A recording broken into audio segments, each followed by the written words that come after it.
Political bosses, नहीं तो नहीं होगा। जी जी सर। मैं आता हूँ भाई आपके पास। तो गिरीश भाई के पास से इको आ रहा था, वो मैंने बंद किया अभी उसको। हरि भाई अपने आप को अनम्यूट कर लीजिए। जी, आपने स्वामी जी की बात भी सुनी और जोशी जी की बात भी सुनी, बहुत महत्वपूर्ण तथ्य उठाए हैं। कमाल की बात यह है कि हरि भाई 2015 से ही इनकी डिफेंस की जर्नी भी स्टार्ट होती है। खासतौर से इंडियन एक्सप्रेस की सारी बड़ी रिपोर्ट है। एक समय आप ही उन्हीं के प्रमुख थे, और जहां पर air force, army, navy, drones, even 2016 की एक स्ट्राइक थी भारतीय सेना की, उसके अंदर जो गलील राइफल्स को बनाने की बात है, एमुनिशंस बनाने की बात है, MiG-29 के सिमुलेटर्स जिसको हॉल बना सकता था हिंदुस्तान एरोनॉटिक्स, 1000 करोड़ के कॉन्ट्रैक्ट ऑलरेडी डिफेंस के इनके पास हैं। ये सारी प्राइवेटली हेल्ड कंपनीज हैं, nothing is in so called in the public sector और समथिंग। और जैसे कि राहुल गांधी ने भी कहा था कि शेल कंपनियों का इसके अंदर इन्वेस्टमेंट है, और 1500 करोड़ के करीब डिफेंस इंडस्ट्री में अडानी का इन्वेस्टमेंट है। रडार्स भी बना रहे हैं साहब। इवन जो ग्रिपेन जो फाइटर एयरक्राफ्ट है सैब का, स्वीडन का शायद, ये उसके साथ भी समझौता होना था, लेकिन जब उन्हें बाद में पता लगा कि ये अंदर से कुछ इसका तोल मोल अलग है, तो वो उससे अलग होके चले गए। क्या कहते हैं कि डायलॉग है शोले का, मैंने उस पर एक एपिसोड भी किया था, बहुत याराना लगता है। क्या है सर? बहुत याराना लगता है, ये एपिसोड का मेरा टाइटल भी है। तो मोदी जी ने तो बचाने की पूरी कोशिश की है, ए से बी से, लेफ्ट से राइट से, ऊपर से नीचे से, और एक बार भी नाम तक नहीं लिया। कभी कभी ऐसा होता है कि कुछ नाम वो एक डिक्शनरी होती है उसमें से निकल जाते हैं सर, खत्म हो जाते हैं, आप उनका नाम भी नहीं लेंगे, और पता नहीं कैसे मेंटेन कर लेते हैं उसको। डिलीट का बटन आ जाता है उसके ऊपर कि वो that is not being seen visible anywhere. ये जो परिस्थितियां निकल कर आई हैं हरि भाई, ये चिंता में डालने वाली हैं। एक भारत का आम नागरिक होने के नाते में सिर्फ इतना ही कहूंगा कि स्थितियां जहां आपके सत्ताधीश ओपनली एक व्यक्ति को सपोर्ट करें और उनको उठाते चले जाएं, और बाकी 82 करोड़ को भिक्षक बना दे 5 किलो अनाज का, तो वो देश है क्या? क्या वही लोकतंत्र है? क्या वही मदर ऑफ डेमोक्रेसी जिसको टाउट किया जा रहा है इतना बड़ा? अरे भाई जो भी आप साथ दिनेश जी, मैं धन्यवाद करता हूं अपने पूर्व पैनलिस्ट का। अखिल स्वामी जी और गिरीश भाई ने जो बातें रखी हैं उसको मैं भी एंडोर्स कर रहा हूं। उसमें कुछ और जोड़ दूंगा, मगर मुझे लग रहा है कि जब यानी मोदी जी का ये खेल जो शुरू हो गया 2001 से, झूठ के पुलंदे पर उन्होंने नंगा नाच कर दिया है, ऐसा मैं तो कहूंगा। और इतने साल तक उन्होंने जिस प्रकार से स्वप्न दिखाए और लोगों को मेस्मराइज करने की कोशिश करी, उसके बाद में अब धीरे धीरे वो एक्सपोज हो रहे हैं। We are playing with the fire. The entire country is playing with the fire. और अखिल स्वामी जी जब बात कर रहे थे तो मुझे तो ये कहना चाहिए कि हर संस्थान का क्षरण हो रहा है, संसद का, लोकतंत्र का, जुडिशरी का, न जाने क्या क्या। यानी अब let's say it is better about election commission of India. केंद्र सरकार या तो राज्य सरकार कभी कोई निवेदन करती थी तो उसको तथ्यों के आधार पर माना जाता था आम जनता में। इन्होंने तो झूठ का पुलंदा फैला दिया है। तो ये विश्व में सबसे लोकप्रिय शासक है भाई। भारत के 500 लोगों का जनमत लेके विश्व के सबसे लोकप्रिय शासक बन जाते हैं। आपको मालूम होगा वो मॉर्निंग ग्लोबल का जो सर्वे आया है, और हमारे अखबार फ्रंट पेज पर 3-3, 4-4 कॉलम में मोदी जी की फोटो लगा के छाप रहे हैं, विश्व में सबसे लोकप्रिय है। और आप यानी संसद में वो जरा खफा नजर आए, क्योंकि he is getting expose day by day. और आपको मालूम होगा उनकी ट्रोल आर्मी है, मगर आजकल वो ट्रोल आर्मी भी ढीली पड़ गई है। ट्रोल आर्मी को भी लग रहा है कि साला ये तो हमें ही झेलना होगा। अमित मालविया जैसे लोग वो बेचारे वो तो कर रहे हैं, मगर ट्रोल आर्मी को खुद अभी तो एक्सपोज और उनको चैलेंज किया जा रहा है, क्योंकि यदि सही बात नहीं बोल रहे हैं और उनको चैलेंज नहीं किया जा रहा है तो वो लोग आगे बढ़ते गए। और देखिए कल मौलाना मदनी ने जो कहा कि कॉन्स्टिट्यूशन का पालन सब लोग करें, ये देश हमारा भी है, जिनको जाना था वो चले गए। तो इसकी बातों में क्या क्या न जाने क्या क्या विकृतियां लाके लोगों को टीवी डिबेट कराई जा रही है, वो आप भली भांति जानते हैं। दूसरी बात यह है, मेरे ख्याल से अखिल स्वामी जी ने जो कहा कि और यानी अदानी जी को नए प्रोजेक्ट के लिए शायद इन्वेस्टमेंट के लिए धनराशि न मिलेगी। अखिल स्वामी जी केवल अदानी को ही क्यों, अब तो जिस प्रकार से क्रेडिबिलिटी इज गोइंग डाउन और जो जेन्युइन है उनको भी समस्या होगी और देश की प्रतिष्ठा जो है वो खड्डे में जा रही है।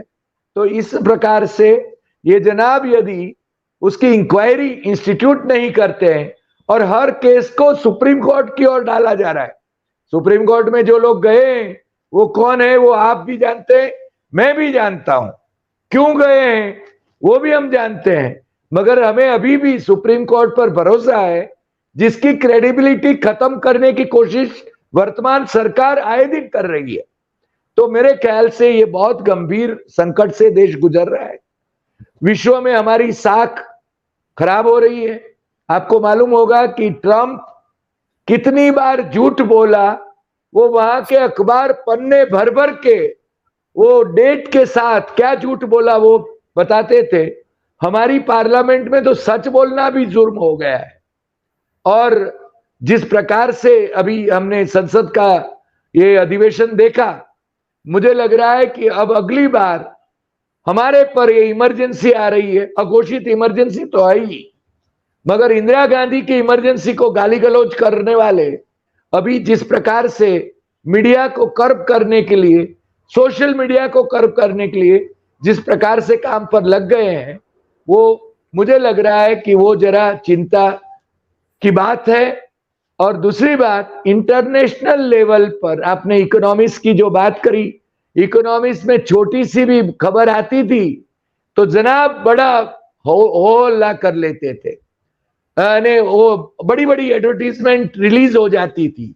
मगर आज जो आया है तो अनुकूल नहीं है, तो इकोनॉमिक्स खराब है, इकोनॉमिक्स गजूट दे रहा है, बीबीसी डॉक्यूमेंट्री गलत है, ये है वो सब चला रहे हैं, क्योंकि इनको now they are getting expose, ये एक्सपोज हो रहे हैं। अदानी के साथ उनके संबंध जो है वो एक्सपोज हो गए हैं। चिंता उसकी है, चुनाव में जीतना है, इसलिए संसद का उपयोग चुनावी भाषण के लिए किया जा रहा है, मगर उनका जो आक्रोश है वो इसलिए है कि वो बचाना चाहते हैं अदानी को, खुद एक्सपोज नहीं होना चाहते हैं। ये बात बहुत स्पष्ट हो चुकी है।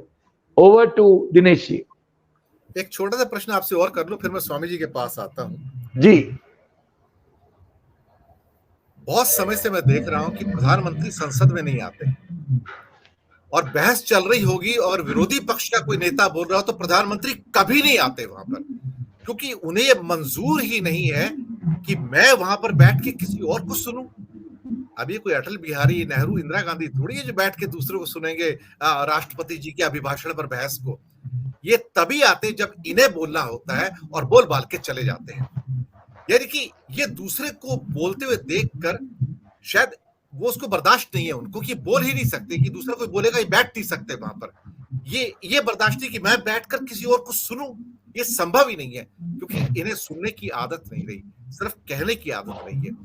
ये संसद का भी अपमान है, ये संविधान का भी अपमान है, और ये भारत देश का भी अपमान है कि आप संसद में आते नहीं हो, और आते हो सिर्फ अपनी बात करने के लिए आते हो और चले जाते हो। ये एक नया ट्रेंड है इनके साथ जो पिछले कुछ सालों से चला आ रहा है कि never listens to any person from opposition when they are speaking in the parliament. जी, एक छोटा टिप्पणी इस पे चाहूंगा हरि भाई। दिनेश जी, ये नया ट्रेंड नहीं है मोदी का। मोदी जब संघ के प्रचारक हुआ करते थे, वो यदि बैठक लेते थे और कुछ लोग कुछ उनको बताना चाहते थे तो उनके ध्यान में आ जाता था, क्योंकि उनका जो तंत्र है वो जासूसी पर अवलंबित है। मैं कई बातें बता सकता हूं, मगर ये एक ही किस्सा बताता हूं। वो जैसे ही आएंगे, दो लोगों को इस प्रकार डांट देंगे कि बाकी के जो लोग हैं वो बोलना ही भूल जाएंगे। आप समझे? वो आलोचना सुनने के आदी नहीं है, वो लोकतंत्र में विश्वास नहीं करते हैं, वो केवल लोगों को उकसाने में विश्वास करते हैं। इसलिए उनको आलोचना, पार्लियामेंट्री प्रोसीजर, ये संविधान, आपको मालूम है उन्होंने जिनको अध्यक्ष बनाया है केंद्र में, इंदिरा गांधी केंद्र वाला, वो उनका काम क्या है? उनको काम क्या दिया गया है? संविधान को बदल देना है, संविधान को बदनाम करना है, यही तो काम दिया है। और तो सरकारी पैसों से संविधान बदलने की बात चल रही है। या तो उसको कैसे, जैसे वो हमारा एक मित्र भारद्वाज था, कोरोना में उनका देहांत हो गया, अभय भारद्वाज लॉयर था, लॉ कमीशन का वो मेंबर था।